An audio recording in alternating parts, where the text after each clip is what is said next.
ওখানে না আসলে বোঝা যায় না যে রেলগাড়ি কত সুন্দর উপর দিয়ে ই করা, এই পাশ থেকে ওই পাশে যাওয়ার সিস্টেম করা। আর প্ল্যাটফর্মটা অনেক বড়, আমাদের সবচেয়ে বৃহৎ প্ল্যাটফর্ম আমাদের বাংলাদেশের এটাই। আর এটাই সেই কমলাপুরের স্টেশন, ট্রেনগুলো কত সুন্দর করে রাখা।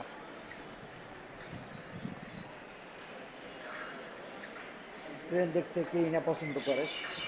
এই পাশ থেকে এই পাশে নিচে দিয়ে যাওয়া যাবে না, উপরে দিয়ে যে ফ্লাইওভার আছে ওখান থেকে যাওয়া যাবে। এখানে নিরাপত্তা সবসময় নিরাপত্তা থাকে এর ভিতরে, অল টাইম নিরাপত্তা। আমার খুব ভালো লাগতেছে, খুবই একটা মজা। যাত্রীগুলো সব অপেক্ষা আছে ট্রেনের আশায়। আর ভিতরে সাইডই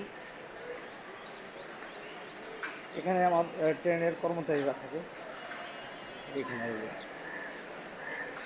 আমাদের দেশ আসলে সোনার বাংলাদেশ, যে কমলাপুর না আসলে বোঝা যায় না যে ট্রেন কত আছে, কতগুলো আছে। সব পাশ দিয়ে ট্রেন, যেদিকে চোখ যায় শুধু মানুষ আর মানুষ, আর যেদিকে চোখ যায় শুধু ট্রেন আর ট্রেন, ভালোবাসার ট্রেন। আমি ট্রেনের জন্য একসময় পাগল ছিলাম যে ট্রেন দেখবো, ট্রেন দেখবো, ট্রেন দেখবো, ট্রেন দেখবো।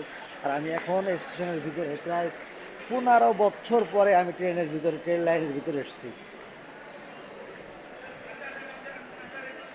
আসা হয় নাই কোনো কারণবশত। এখানে সব যাত্রীরা বিশ্রাম নেয় বসে বসে, এই বিশ্রাম নিয়ে স্থান। এখন তো সকাল 12টা বাজে, দুপুর 12টা বাজে। আর আগের মতো ট্রেনে জার্নি ভাড়া কম লাগে, গাড়িতে অনেকে চলাফেরা করে, গাড়িতে অল্প সময় লাগে। যেন আমাদের এলাকায় পদ্মা সেতু আসতে 1 ঘন্টা 20 মিনিটে চলে যাওয়া যায়।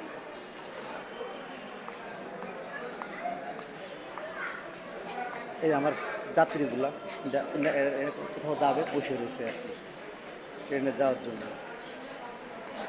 এরা সবই যাত্রী। এটা হলো প্ল্যাটফর্মের লাস্ট সীমানা, এই পর্যন্ত কি প্ল্যাটফর্মের লাস্ট। কি বললাম, এটা কমলাপুর রেল স্টেশন, ঢাকা কমলাপুর, আমার বাংলাদেশ, সোনার বাংলাদেশ। অনেক সুন্দর বানানো। পাতাল মেট্রো রেল আসছে, পাতাল মাটির নিচ থেকেও মেট্রো রেল তৈরি করা হচ্ছে। এই যে কমলাপুর রেল স্টেশনের লাস্ট সীমানা এটা, এই যে সীমানার শেষ, এই পর্যন্ত ট্রেনে এসে দাঁড়াতে পারবে।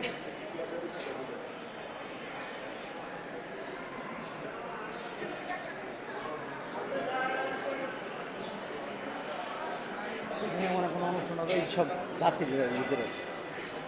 ওকে ভাই ভাই, কমলাপুর রেল স্টেশন আমাদের বাংলাদেশ থেকে সবাইকে 2025 সালের সিসি সিনা তরফ লাল গোলাপের শুভেচ্ছা জানাচ্ছি। সবাই ভালো থেকো, আই লাভ ইউ।